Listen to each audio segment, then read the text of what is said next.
Welcome to Tamil bell YouTube channel. இந்த சேனலை subscribe பண்ணாதவங்க உடனடியாக சப்ஸ்கிரைப் பண்ணுங்க. பக்கத்தில் உள்ள பெல் பட்டனை கிளிக் பண்ணுங்க. நாங்கள் அப்போ வீடியோக்கள் எல்லாமே உடனடியாக பாருங்க. ஸோ நீங்க இன்னும் நம்ம டெலிகிராம்ல ஜாயின் பண்ணல அப்படின்னாலும் மறக்காம ஜாயின் பண்ணிக்கோங்க. லாஸ்ட் ஆஃப் அன் ஹவர்ல ஸ்மால் கான்டெஸ்ட்டுக்கான டீமும் மெகா கான்டெஸ்ட்டுக்கான டெமோ டீம்ஸ் அதில் கொடுத்துட்டு இருக்கோம். ஸோ உங்களுக்கு ரொம்ப ரொம்ப யூஸ்ஃபுல்லாக இருக்கும். மறக்காம எல்லாரும் டெலிகிராம்ல ஜாயின் பண்ணிக்கங்க. டிஸ்கிரிப்ஷன் லிங்க் தந்திருக்கேன். அந்த லிங்க் மூலியமா உங்களுக்கு ஜாயின் பண்ணி தெரியல அப்படின்னாலும் டெலிகிராம்ல போயிட்டு சர்ச் பார்ல தமிழ் பெல் அப்படின்னு சொல்லி ஸ்பேஸ் விடாம டைப் பண்ண நம்ம சேனல் வரும். ஸோ நம்ம சேனலை பார்த்து ஜாயின் பண்ணிக்கங்க. லாஸ்ட் ஆஃப் அன் ஸ்மால் கண்டஸ்டர் டீமும் மெகா கண்டஸ்டர் டீமும் அதில் கொடுத்துருக்கோம். உங்களுக்கு ரொம்ப யூஸ்ஃபுல்லாக இருக்கும். ஸோ டெமோ டீம்ஸ் தான். அதில் 1-2 பிளேயர் சேஞ்ச் பண்ணிங்க அப்படின்னாவே நீங்கள் கிராண்ட் லீக் நல்ல ரேங்க் வரதுக்கான ஒரு வாய்ப்பு அதில் அமையும். அதே போல ஸ்மால் கான்டெஸ்ட்டுக்கு ரொம்ப ரொம்ப ரொம்ப பெஸ்ட்டான ஒரு ஆப், ரொம்ப லெஸ் யூசர்ஸ் தான் இருக்காங்க. அதை விட முக்கியம் தமிழ்நாட்டை சேர்ந்த நண்பர்கள் உருவாக்கியிருக்காங்க. அதோட இன்வைட் லிங்க் டிஸ்கிரிப்ஷனில் கொடுத்துருக்கேன். ஸ்போர்டசி அப்படிங்கிற ஒரு ஆப், மறக்காம எல்லாரும் ஜாயின் பண்ணிக்கங்க. ஸ்மால் கான்டெஸ்ட்டுக்கு ரொம்ப பெஸ்ட்டாக இருக்கும். அது மட்டும் இல்லாமல் இந்த பிபிஎல் ஃபுல்லாகவே எல்லா மேட்சஸ்க்குமே அவங்க ஃப்ரீ கான்டெஸ்ட்டும் கொடுத்துக்கிட்டு இருக்காங்க. அதுவும் உங்களுக்கு யூஸ்ஃபுல்லாக இருக்கும். என்னோட இன்வைட் லிங்க் மூலியமாக ஜாயின் பண்ணிக்கணும். உங்களுக்கு 500 ரூபா கேஷ் போனஸும் கிடைக்கும். ஸோ மறக்காமல் எல்லாரும் ஜாயின் பண்ணிக்கங்க. ஸோ வாங்க வீடியோக்குள்ளே போகலாம். ஸோ பிபிஎல் 10ல் வந்து பார்த்தோம்னா அடிடாஸ் டைகர்ஸ் சிட்னி சிக்ஸர்ஸ்க்கான மேட்சுக்கான ப்ரிவியூ தான் இன்னைக்கு பார்க்க போகிறோம். ஸோ மேட்ச் வந்து ஜனவரி 3 1:45க்கு இந்த மேட்ச் ஸ்டார்ட் ஆகுது. First Adidas tigers Sydney sixers ரெண்டு டீமோட ஒரு ப்ராப்ளம் பிளேயிங் பார்த்துருவோம். ஸோ அதுக்கு முன்னாடி மேட்ச் வந்து குயின்ஸ்லாந்துல வந்து நடக்குது. ஸோ குயின்ஸ்லாந்து பிச்சில் வந்து பார்த்தோம்னா ஆவரேஜ் ஸ்கோர் 175+ வரைக்குமே அடிக்கிறாங்க. ஸோ இது வந்து 2020-2021. ஸோ அது இப்போ நடக்கிற பிபிஎல் 10ல வந்து 3 மேட்சஸ் இங்கே நடந்திருக்கு. ஸோ அந்த மேட்சஸோட கம்பேர் பண்ணி தான் ஒரு ஆவரேஜான ஸ்கோர் நான் உங்களுக்கு சொல்றேன். ஸோ இதுல சேஸ் பண்ற டீம் வந்து பாத்தீங்கன்னா 3 மேட்சுமே வின் பண்ணிருக்காங்க. ஸோ இங்க நடந்த 3 மேட்சஸ்ல 3 மேட்சஸ்மே சேஸ் பண்ண டீம் தான் வின் பண்ணிருக்காங்க. ஸோ அதை பத்தி கொஞ்சம் லைட்டா கொஞ்சம் பார்த்துருவோம். ஸோ இங்க நடந்த 3 மேட்சஸ்ல வந்து பார்த்தோம்னா சிட்னி சிக்ஸர்ஸ் வந்து 2 மேட்ச் வந்து பிளே பண்ணிருக்காங்க. ஸோ 2 மேட்சஸ்மே சிட்னி சிக்ஸர்ஸ் வந்து வின் பண்ணிருக்காங்க. ஸோ அந்த 2 மேட்சஸ்மே நெயில் பிட்டிங்ல போய் தான் வின் பண்ணிருக்காங்க. ஸோ இப்போ வந்து ஃபர்ஸ்ட் மேட்ச் வந்து பார்த்தோம்னா 190+ வரைக்குமே அடிச்சிருந்தாங்க. அதை சிட்னி சிக்ஸர்ஸ் வந்து சேஸ் பண்றப்ப டேனியல் ஹியூஜஸ் வந்து ஒரு 90+ ரன் அடிச்சு தான் சேஸ் பண்ணாங்க. மீதி எல்லாருமே ஒரு சைடுல விக்கெட் வந்துகிட்டு இருந்தாலும் டேனியல் ஹியூஜஸ் மட்டும் ஒரு பக்கம் நின்று அடிச்சு மேட்ச் வின் பண்ணி கொடுத்தாரு. ஸோ அதே போல செகண்ட் மேட்ச் வந்து பார்த்தோம் அப்படின்னா சிட்னி சிக்ஸர்ஸ்க்கு ஆப்போனண்டா 165+ ரன் சம்திங் அடிச்சிருந்தாங்க. அதையும் வந்து நெயில் பிட்டிங்ல வந்து தான் வின் பண்ணாங்க சிட்னி சிக்ஸர்ஸ். ஜேசன் ஹோல்டர் வந்து கடைசியா வந்து அடிச்சு கொடுத்தாரு. ஸோ இந்த மாதிரி சிட்னி சிக்ஸர்ஸ் வந்து இங்க 2 மேட்ச் வின் பண்ணிருக்காங்க. 2 மேட்சஸ்மே ஒரு நெயில் பிட்டிங்ல வந்து தான் வின் பண்ணிருக்காங்க. ஸோ சேசிங்லயும் விக்கெட்ஸ் கொஞ்சம் விழுது. ஃபர்ஸ்ட் பேட்டிங்ல பண்றவங்க ஃபர்ஸ்ட் பேட்டிங்ல வந்து ஃபர்ஸ்ட் மேட்ச் 190+ ரன் வரைக்குமே அடிச்சிருந்தாங்க. செகண்ட் மேட்ச் வந்து பாத்தீங்கன்னா 168 சம்திங் அந்த பிளஸ் ரன் வரைக்குமே அடிச்சிருந்தாங்க. ஸோ இதனால ஒரு பேட்டிங்க்கு சப்போர்ட் பண்ணக்கூடிய ஒரு பிச்சா தான் இருக்கு. ஸோ அதுக்கப்புறம் 3வது மேட்ச் இங்க நடந்த 3வது மேட்சை கம்பேர் பண்றப்ப அது வந்து ஒரு மழையால் தடைப்பட்டு ஒரு ஓவர்ஸ் வந்து 17 ஓவரா குறைச்சாங்க. ஸோ அதுல வந்து பார்த்தோம் அப்படின்னா ஒரு 4 விக்கெட்டுக்கே ஒரு 170+ ரன் வரைக்குமே அடிச்சிட்டாங்க. செகண்ட் இனிங்ஸ் சேஸ் பண்றப்ப ஒரு 11 ஓவருக்கே 120 ரன் சம்திங் அடிச்சிட்டாங்க. உடனே வந்து பாத்தீங்கன்னா டக்வர்த் லூயிஸ் முறைப்படி சேஸ் பண்ண டீம் வின் பண்ணிருச்சு அப்படிங்கிற மாதிரி அறிவிச்சிட்டாங்க. ஸோ இதுதான் அங்க நடந்த 3 மேட்சஸோட ரெக்கார்ட். ஸோ மோஸ்டா சேஸ் பண்றதுக்கு கொஞ்சம் ஈஸியாவே அந்த பிச் இருக்கு. சேஸ் பண்றதுக்குன்னு இல்ல, பேட்டிங்க்கு சப்போர்ட் பண்ணுது. அதை ஒரு மைண்ட் செட் பண்ணிக்கோங்க. ஸோ அதுல இன்னொன்று பார்த்தோம் அப்படின்னா ஃபர்ஸ்ட் மேட்ச் 190 ரன் அடிச்சிருக்காங்க. செகண்ட் மேட்ச் வந்து பாத்தீங்கன்னா ஒரு 170+ ரன் அடிச்சிருக்காங்க. தேர்ட் மேட்சும் ஒரு 170+ ரன் வரைக்கும் ஃபர்ஸ்ட் இன்னிங்ஸ் பண்றவங்க அடிச்சிருக்காங்க. ஸோ அதை சேஸ் பண்ணி தான் மற்றவங்க அடிச்சிருக்காங்க. ஸோ அப்ப வந்து பியூர்லி ஒரு பேட்டிங்கு கொஞ்சம் சப்போர்ட் பண்ணுது. இதுக்கு முன்னாடி நடந்த மேட்சஸ்ல எல்லாத்துலயுமே அதான் கொஞ்சம் மைண்ட் செட் பண்ணிக்கோங்க. ஸோ பேட்டிங்க்கு தான் சப்போர்ட் பண்ணு நான் சொல்ல வரல. இதுக்கு முன்னாடி நடந்த மேட்சஸ்ல பேட்டிங்க்கு சப்போர்ட் பண்ணிருக்கு. ஸோ இப்போ 2 டீமோட ஒரு ப்ராபபிளான பிளேயிங் 11 பார்த்துருவோம். அட்லஸ் டைகர்ஸ் வந்து பார்த்தோம்னா Philip Salt, Jake Weatherald, Alex Carey, Matt Renshaw, Jonathan Wells, Matthew Short, Rashid Khan, Daniel Worrall, D Briggs, Peter Siddle, Wes Agar. So இது வந்து அடிலஸ் டைகர்ஸோட ஒரு ப்ராபபிளான பிளேயிங் 11.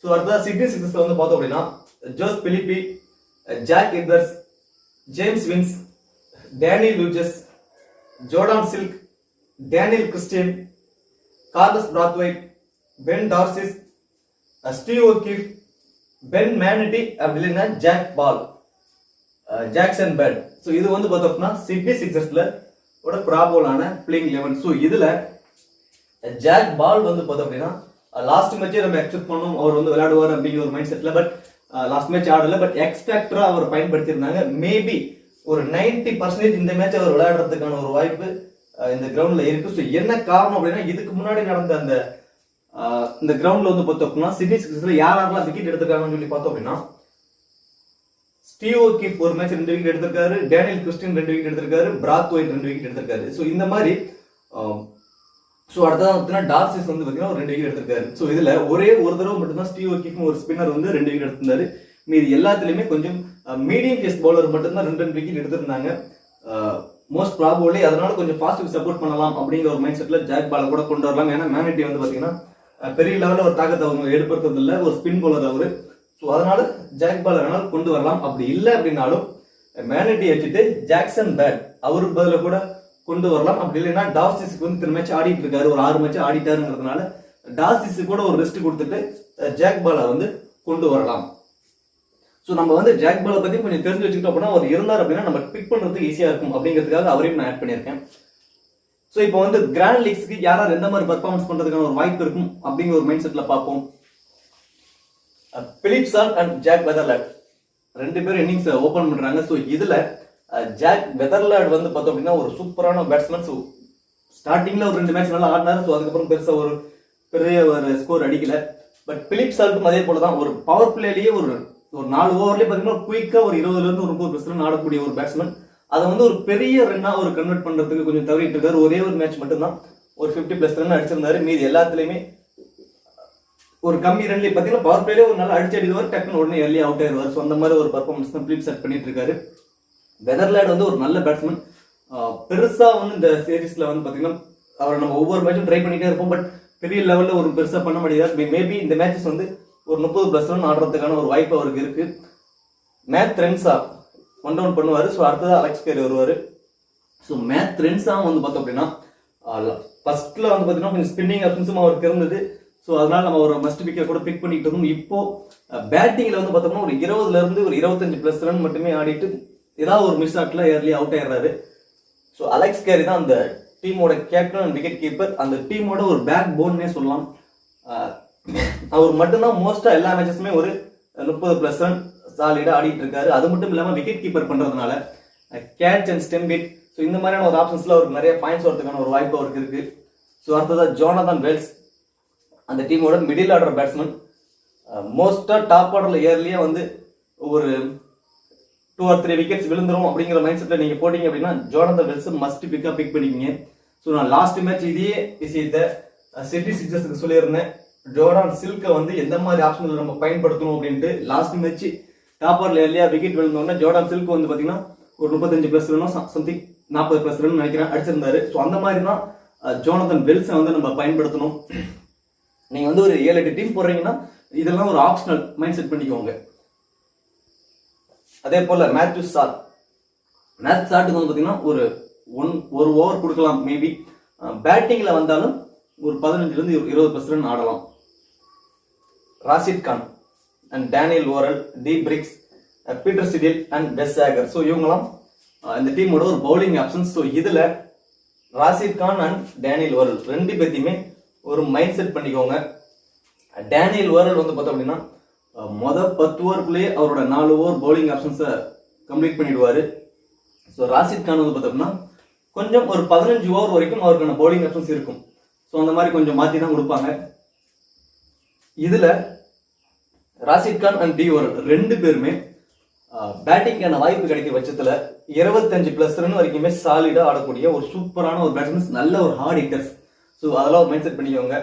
அடுத்ததான் பார்த்தோம்னா பீட்டர் சிடில் டெத்தில் பவுல் பண்ணுவாரு, வெஸ் சாகரும் டெத்தில் பவுல் பண்ணுவாரு. ஸோ டி பிரிக்ஸ் வந்து பாத்தீங்கன்னா அந்த டீமோட ஒரு ஸ்பின்னிங் ஆப்ஷன்ஸ். அவருக்கு வந்து பார்த்தோம் அப்படின்னா ஏதாவது நம்ம ஒரு டீம்லயாவது ஒரு நீங்க கிராண்ட் லீக்ஸ் ட்ரை பண்ணுங்க. குரூசியலா வந்து பாத்தீங்கன்னா சம்டைம்ஸ் அவர் 2 விக்கெட் வரைக்கும் கூட அவர் எடுத்துருவாரு. ஸோ அதனால ஒரு கிராண்ட் லீக்ஸ்ல வந்து ஏதாவது ஒரு டீம்லயாவது ட்ரீம் லீக்ஸை வந்து ட்ரை பண்ணி பாருங்க. அடுத்ததா சிட்னி சிக்ஸர்ஸ்ல வந்து பார்த்தோம் அப்படின்னா ஜோஸ் பிலிப்பி அண்ட் எட்வர்ட்ஸ் 2 பேரும் இன்னிங்ஸை ஓபன் பண்றாங்க. ஸோ இதுல ஜோ பிலிப்பி வந்து விக்கெட் கீப்பர் பண்றதுனால நமக்கு ஒரு எக்ஸ்ட்ரா அட்வான்டேஜ். ஸோ அவர் வந்து பிக் பண்றதுல ஒரு கேட்ச் அண்ட் ஸ்டெம் பிட் இதுலயே ஒரு 20+ பாயிண்ட்ஸ் வரதுக்கான வாய்ப்பு இருக்கும். ஸோ பேட்டிங்ல வந்து நல்ல டச்சில் தான் இருக்காரு. ஒரு 20+ ரன் அடிச்சாருனா கூட நமக்கு கிட்டத்தட்ட ஒரு 50+ ட்ரீம் 11 பாயிண்ட்ஸ் வரதுக்கு ஒரு வாய்ப்பு அமைஞ்சிடும். ஏன்னா விக்கெட் கீப்பர் எல்லாம் பண்றதுனால ஒரு வாய்ப்பு உருவாகும். ஸோ ஜாக் எட்வர்ட்ஸ் வந்து பார்த்தோம்னா நான் ஒவ்வொரு பிரிவிலையும் சொல்றதுதான், நல்ல பேட்ஸ்மேன், பட் பெரிய ஒரு லெவலுக்கு ஒரு ஸ்கோர் ஆடுறதும் இல்லை. ஃபர்ஸ்ட்லயே ஒரு மிஸ் அவுட் ஆகி ஏர்லி அவுட் ஆயிடுறாரு. மேபி ஏதாவது ஒரு டீம்லயாவது இன்னைக்கு ஜாக் எட்வர்ட்ஸை ட்ரை பண்ணி பாருங்க. ஒரு வைஸ் கேப்டன் ஆப்ஷனா கூட ட்ரை பண்ணுங்க. ஏதாவது ஒரு டீம்ல ரொம்ப ரிஸ்கா எனக்கு இந்த பட் ஏதாவது ஒரு சான்ஸ் அமையலாம் அப்படிங்கிற ஒரு மைண்ட் செட்டுக்கு சொல்றேன். நீங்க 2 டீம் போறீங்கன்னா அதை ஏதாவது ஒரே ஒரு டீம்ல மட்டுமாவது அவரை பிக் பண்ணுங்க. அதுலயும் வைஸ் கேப்டன் ஆப்ஷன் கொடுத்து பாருங்க. அது ரொம்ப ரிஸ்க் தான்.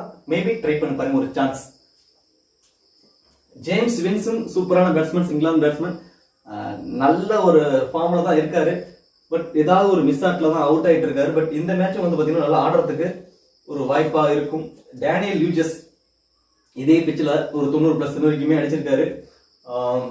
நல்ல டச்சில் தான் இருக்காரு. பட் அவருக்கான டவுன் தான் வந்து பார்த்தோம்னா ரொம்ப லாஸ்ட் மேட்சே இதை பற்றி நம்ம பேசணும். ஸோ ஜேம்ஸ் வின்ஸ் வந்து இன்னிங்ஸை ஓப்பன் பண்ணுவார். டேனியல் ஹியூஜஸ் வந்து 1 down வந்துட்டு இருந்தார் லாஸ்ட் சீரீஸ்ல. பட் இப்போ வந்து கொஞ்சம் அவரோட டவுன் கொஞ்சம் கீழே இருக்கு. ஸோ அதனால கொஞ்சம் அவர் வந்த உடனே அடிச்சானுங்கிற ஒரு மைண்ட் செட்ல கொஞ்சம் ஏர்லியா விக்கெட் ஆயிடுறாரு. ஜோர்டான் சில்க்ஸை பற்றி நம்ம லாஸ்ட் ப்ரிவியூலேயே பேசணும். டாப் ஆர்டர்ல ஏர்லியா வந்து 2 விக்கெட் அல்லது 3 விக்கெட் விழுந்துரும் அப்படிங்கிற மைண்ட் செட்ல போட்டீங்கன்னா ஜோர்டான் சில்க் மஸ்ட் பிக்கா நம்ம பிக் பண்ணணும். நின்று ஆடிடுவார். நான் போன பீரியட்ல இவரை பத்தி மட்டுமே நம்ம ஒரு 5 நிமிஷத்துக்கு மேல பேசியிருப்போம். இந்த டீமோட பெஸ்ட் பேட்ஸ்மேன் ஜோர்டான் சில்க் மட்டும்தான். அதாவது மேட்சுக்கு தகுந்த மாதிரி ஆடக்கூடிய ஒரு பிளேயர். ஸோ இந்த இடத்துல வந்து நம்ம அடிச்சிடணும் அப்படின்னா அந்த இடத்துல அடிச்சு ஆடக்கூடிய ஒரு பிளேயர். இந்த இடத்துல நம்ம விக்கெட் விட்டுறக்கூடாது அப்படிங்கிற ஒரு மைண்ட் செட்ல அப்படி போயிட்டு இருக்கு மேட்ச் அப்படின்னா அதுக்கும் விக்கெட் கொடுக்காம ஆடக்கூடிய ஒரு சூப்பரான ஒரு பிளேயர். ஸோ லாஸ்ட் மேட்ச் இவரை பத்தி பேசணும். அது நடந்தது. அந்த மேட்ச் பார்த்தவங்களுக்கு புரியும். அதாவது நம்ம சொல்றதை விட அந்த மேட்ச் நடந்துட்டு இருக்கும்போது அந்த மேட்ச் பார்க்குறவங்களுக்கு அவரோட பேட்டிங் ஆக்ஷன்ஸ் நல்லா தெரியும். இப்பவும் இவரை வந்து நான் மஸ்ட் பிக்கா பிக் பண்ணுங்கன்னு சொல்ல வரல. எந்த மாதிரி டீம்ல இவரை பிக் பண்ணணும் அப்படின்னா டாப் ஆர்டர்ல ஏர்லியா ஒரு 2 விக்கெட்ஸ் விழுந்துரும் அப்படிங்கிற மைண்ட் செட்ல நீங்க டீம் போடுவீங்க இல்லைங்களா, அந்த மாதிரி ஒரு டீம்ல இவரை நம்ம பிக் பண்ணிக்கணும். அதர்வைஸ் டாப் ஆர்டர்ல ஏர்லியா விக்கெட் விழாது, டாப் ஆர்டர்ல இருக்கிறவங்களே பாத்தீங்கன்னா ஒரு 14 ஓவர் வரைக்குமே ஆடிடுவாங்கிற மைண்ட் செட்ல போட்டீங்கன்னா ஜோர்டான் சில்கை இறக்கவே மாட்டாங்க. டேன் கிறிஸ்டியனை தான் இறக்கிடுவாங்க. ஓகேங்களா? ஏன்னா ஜோர்டான் சில்க் வந்து கொஞ்சம் டைம் எடுத்துக்குவார். ஒரு குறிப்பிட்ட ஒரு 6ல இருந்து ஒரு 8 பால் வரைக்கும் கொஞ்சம் டைம் எடுத்து அதுக்கப்புறம் தான் அடிச்சாடுவாரு. But Dan Christian very first பால்ல இருந்தே அடிச்சாடுவார். ஸோ ஒரு 14 ஓவர் வரைக்கும் விக்கெட் கொஞ்சம் ஒரு 2 விக்கெட் தான் விழுந்திருக்கு அப்படிங்கிற பட்சத்தில் அவங்களுக்கு ஸ்கோர் இன்னும் அதிகமாக வேணும் அப்படின்னா ஃபர்ஸ்ட் பால்ல இருந்து அடிச்சு ஆடக்கூடிய ஒரு பேட்ஸ்மேன்ஸ் தான் தேவை. ஸோ அப்போ ஜோர்டான் சில்க்கு கம்பேர் பண்றப்ப டேன் கிறிஸ்டியனுக்கு தான் வாய்ப்பு தருவாங்க. ஸோ டாப் ஆர்டர்ல ஒரு 3 விக்கெட் விழுந்துருச்சு அப்படின்னா கொஞ்சம் டைம் எடுத்து ஆடுறவங்க தான் தேவைப்படுற பட்சத்தில் ஜோர்டான் சில்க் வந்து கொஞ்சம் முன்னாடி வருவார். ஸோ இதுதான் ஆப்ஷனல். இதுக்கு மாதிரி மைண்ட் செட் பண்ணி நீங்க டீமை பிக் பண்ணணும். அடுத்ததான் Carlos Brathwaite. Carlos Brathwaite very first பால்ல இருந்து அவரும் அடிச்சு ஆடுவார். ஒரு 15ல இருந்து ஒரு 20+ ரன் ஆடுறதுக்கு வாய்ப்பு இருக்கும். அது மட்டும் இல்லாம டெத்ல பவுல் பண்ணுவார். அவருக்கான பவுலிங் ஆக்ஷன்ஸே அவர் கொண்டு வரதே வந்து பார்த்தோம் அப்படின்னா ஒரு 12 ஓவருக்கு அப்புறம் தான் அவருக்கு இன்ட்ரோடியூஸே பண்ற மாதிரியான ஒரு ஆப்ஷனல் தான் இருக்கும். மோஸ்டா டெத்ல வந்து பவுல் பண்ணுவார். பட் ஒரு 3 ஓவர்ஸ் வரைக்கும் பவுல் பண்றதுக்கான வாய்ப்பு தான் அவருக்கு இருக்கும்.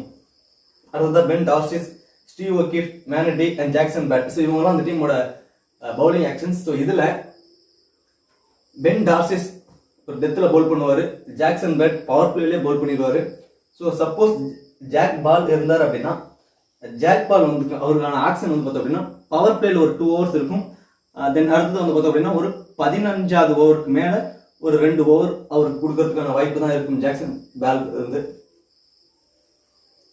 அடுத்ததான் ஸ்டீவ் ஒகீஃப் மிடில்ல ஒரு 1 விக்கெட் வரைக்கும் எடுக்கிறதுக்கு அவருக்கு ஒரு வாய்ப்பா இருக்கும். ஸோ இதுல Carlos Brathwaite and Dan Christian, Jake Ball, so இவங்க எல்லாருமே இருந்தாங்க அப்படின்னா டெத்ல பவுல் பண்றதுக்கு ஆப்ஷன்ஸா இருக்கும். சப்போஸ் ஜாக் பால் இல்ல டார்சிஸ் தான் இருக்காருன்னா டார்சிஸ் டெத்ல பவுல் பண்ணுவாரு. ஸோ இதுதான் சிட்டி சிக்ஸஸ்ல டெத்ல பவுலிங் ஆப்ஷன்ஸ். அடில ஸ்ட்ரைக்கர்ஸ்ல வந்து பார்த்தோம் அப்படின்னா பீட்டர் சிடில், வெஸ் சேகர், ராஷித் கான். ஸோ இந்த 3 பேரும் அந்த 15 ஓவருக்கு மேல இருக்கிற பவுலிங் ஆப்ஷன்ஸை ஷேர் பண்ணி பவுல் பண்ணுவாங்க. ஸோ இதுதான் வந்து 2 டீம்லயுமே ஒரு பவுலிங் ஆக்ஷன் அந்த இந்த மாதிரி பெர்ஃபார்மன்ஸ் பண்றதுக்கான வாய்ப்புள்ள ஒரு ஆப்ஷனல்ஸ். ஸோ இப்போ இதுல இருந்து ஒரு 14 பிளேயர் ட்ரீம் 11 ட்ரீம் டீம்ஸ்ல இருக்கிறதுக்கான வாய்ப்புள்ள ஒரு பிளேயர்ஸை பார்த்துருவோம்.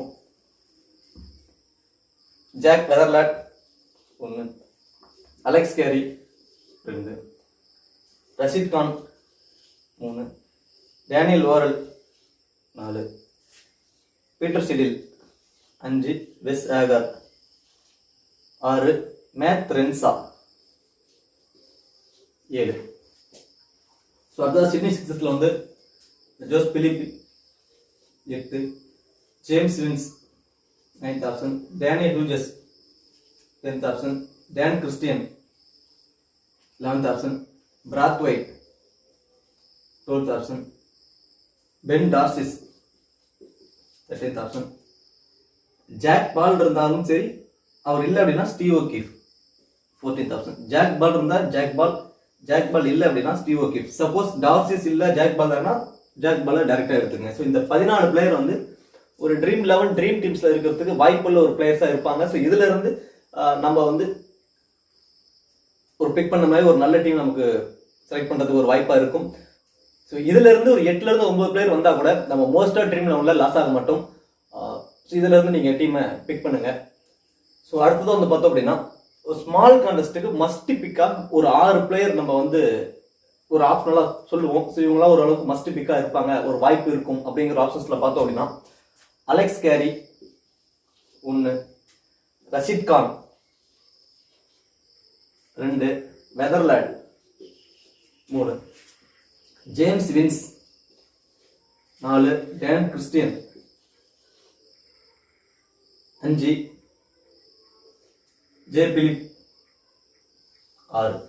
ஸோ இந்த 6 பேர் வந்து பார்த்தீங்கன்னா ஸ்மால் கான்டெஸ்ட்டுக்கு ஓரளவு மஸ்ட் பிக்கா எல்லாருமே மோஸ்டா பிக் பண்ணியிருப்பாங்க. ஸோ இந்த ஆப்ஷனல் பிக் பண்ணுறதுக்கு மீதி ஒரு 5 பேர் வந்து உங்களோட மைண்ட் செட்டுக்கு 1 or 2 பிளேஸை சேஞ்ச் பண்ணி போடுங்க, ஓரளவு சரியா இருக்கும். அடுத்ததாக வந்து பார்த்தோம் அப்படின்னா கேப்டன் அண்ட் வைஸ் கேப்டன் ஆப்ஷன்ஸ்க்கு யாராவது எலிஜிபிள் பர்சன்ஸா இருப்பாங்க அப்படிங்கிற ஆப்ஷன்ஸை பார்த்துருவோம். Alex Carey, Rashid Khan, J Philippe, James Vince, Daniel Christian. So இவங்க எல்லாருமே கேப்டன் அண்ட் வைஸ் கேப்டன் ஆப்ஷன்ஸுக்கு பயங்கர எலிஜிபிள் பர்சன்ஸா இருப்பாங்க. ஸோ இதுல எனக்கு ரொம்ப ரொம்ப ரிஸ்கா ஒரு ஆப்ஷனலா எனக்கு ஒரு கேப்டன் ஆப்ஷன் சொல்லுங்க அப்படின்னு கேட்டீங்கன்னா ஸோ நான் கண்டிப்பா பிலிப் சால்ட் சொல்லுவேன். ஏதாவது ஒரு டீம்ல ரிஸ்கா ட்ரை பண்ணணும்னு நினைச்சீங்கன்னா ட்ரை பண்ணுங்க. அதுலயே வந்து பார்த்தோம்னா ஜாக் ரிவர்ஸுக்கு ஒரு ரிஸ்கா ஒரு வைஸ் கேப்டன் ஆப்ஷனா ட்ரை பண்ணி பாருங்க. ஸோ அப்படி இல்லை அப்படின்னாலும் பிலிப் சால்ட் கேப்டனாவும் ஜாக் ரிவர்ஸ் வைஸ் கேப்டனாவும் கூட நீங்க கொடுக்கறது ரொம்ப ரிஸ்க் தான், அதை கூட ட்ரை பண்ணி பாருங்க. எனக்கு ரொம்ப ரிஸ்கா நான் சும்மா ட்ரை பண்ணி பாக்குறேன், பை சான்ஸ் என்னோட லக்கு இருந்தா நான் அது நடக்கட்டும் அப்படின்னு நினைக்கிறதுனால அப்படின்னு நினைச்சீங்கன்னா அதை நீங்க ட்ரை பண்ணி பாருங்க. ஓகே, இந்த வீடியோ பிடிச்சிருந்துச்சு அப்படின்னா மறக்காம என்னோட வீடியோவுக்கு ஒரு லைக் பண்ணி சப்போர்ட் பண்ணிடுங்க. இந்த வீடியோ பத்தி இருக்கிறதுல கமெண்ட்ஸ் சொல்லிடுங்க. நீங்களும் நம்ம சேனலை சப்ஸ்கிரைப் பண்ணல அப்படின்னாலும் மறக்காம சப்ஸ்கிரைப் பண்ணிடுங்க. தேங்க்யூ.